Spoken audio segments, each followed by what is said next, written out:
Hello everyone, welcome to my channel The Adequate Villa. আজি আমি class 10 ত্ৰিকোণমিতিৰ অনুশীলনী 8.1 প্ৰথম কোৱেশ্চনটো সমাধান কৰিম। তো প্ৰথম কোৱেশ্চনটো আছে এনেকুৱা ধৰণৰ যে ট্ৰায়াঙ্গেল ABC ৰ B কোণ সমকোণ আৰু AB = 24 cm, BC = 7 cm হলে তলত দিয়াবিলাক উলিওৱা। নাম্বাৰ 1 আছে sin A আৰু cos A और नम्बर 2 আছে sin C और cos C। तो এইখিনিৰ ত্ৰিভুজটো এইটো আছে যে ABC এটা ত্ৰিভুজ যাৰ এই B কোণটো যেটো আছে এইটো হ'ব সমকোণ। তাৰ পিছত AB ৰ মেজাৰ আছে 24 cm আৰু BC বাহু আছে 7 cm। তেনেহলে ইয়াৰ পৰা আমাৰ এই দুটা বস্তু উলিয়াব লাগে। তোমালোকে জানা যে যদি ত্ৰিকোণমিতিক অনুপাত নিৰ্ণয় কৰিব লাগে তেনেহলে সমকোণী ত্ৰিভুজৰ বাহু তিনটাৰ মাপ লাগিব। ইয়াত কিন্তু দুটা বাহুৰ মাপ দিয়া আছে। 90 ডিগ্ৰীৰ সন্মুখৰ যেটো বাহু যেটো কয় অতিভুজ বা কৰ্ণ এটা কিন্তু দিয়া নাই। তেনেহলে আমি প্ৰথমে পাইথাগোৰাছৰ সূত্ৰৰ পৰা এইখিনি AC ৰ মাপটো কি আছে বাইৰ কৰি লম। ঠিক আছে, তেনেহলে বলা 7 স্কয়াৰ কৰিলে 49 আৰু 24 স্কয়াৰ কৰিলে হ'ব কি 576।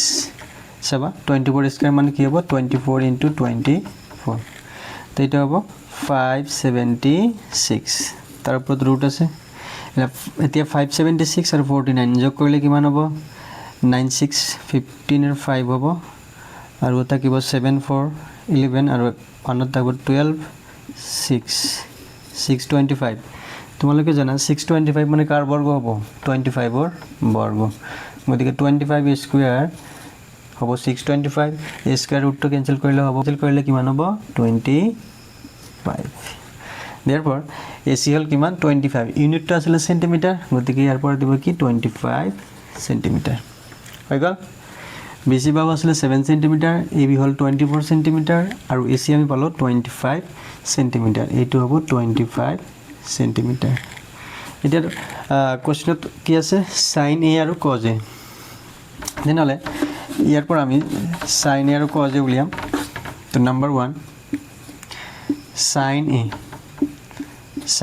অৰ্থাৎ এই কোণৰ sin অনুপাত। তোমালোকে জানা sin অনুপাতটো কি হয় সন্মুখৰ বাহু অৰ্থাৎ লম্ব বাই কৰ্ণ।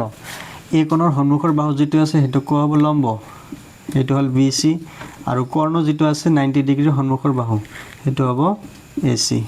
তো BC বাহু দিয়া আছিল 7 cm আৰু আমি AC পালো কিমান 25 সেন্টিমিটাৰ। তো সেন্টিমিটাৰ ক্যান্সেল অনুপাতত থাকিব 7/25 হৈ গল। তাৰ পিছত আছে কি cos A। তোমালোকে জানা cos A মানে কি হ'ব সন্নিহিত বাহু বাই কৰ্ণ। সন্নিহিত বাহু বা যেটো আমি ভূমি বুলি কওঁ এই কোণৰ লগত যেটো লাগি থকা যেটো বাহু আছে হেতু হ'ব ভূমি আৰু তাৰ পিছত এটো হ'ব কৰ্ণ। তেলা ভূমি বাই কৰ্ণ অৰ্থাৎ AB বাই কি হ'ব AC।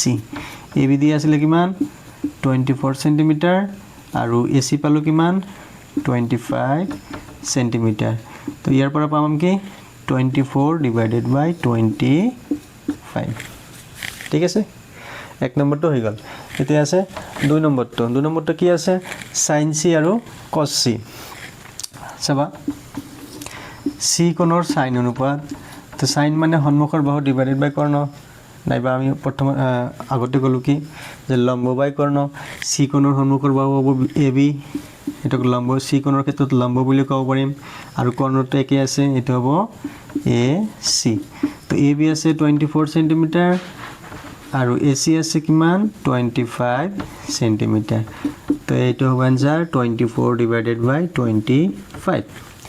ঠিক আছে, আৰু এটা আছে কি cos C লিখিবা cos C। তো C কোণৰ cos অনুপাত মানে কি হয় এটো কোৱা হ'ব সন্নিহিত বাহু ডিভাইডেড বাই কৰ্ণ নাইবা ভূমি ডিভাইডেড বাই কৰ্ণ। এটো হল BC ডিভাইডেড বাই AC। তো BC দিয়া আছিল 7 সেন্টিমিটার আৰু AC আমি পালো 25 সেন্টিমিটার। তো সেন্টিমিটার ক্যান্সেল হলে তাত থাকিব 7/25। তো এইখিনি আছিল কি আমাৰ এক নম্বৰ যেটো কোৱেশ্চন সেইখিনিৰ এনসাৰ। ঠিক আছে, ধন্যবাদ।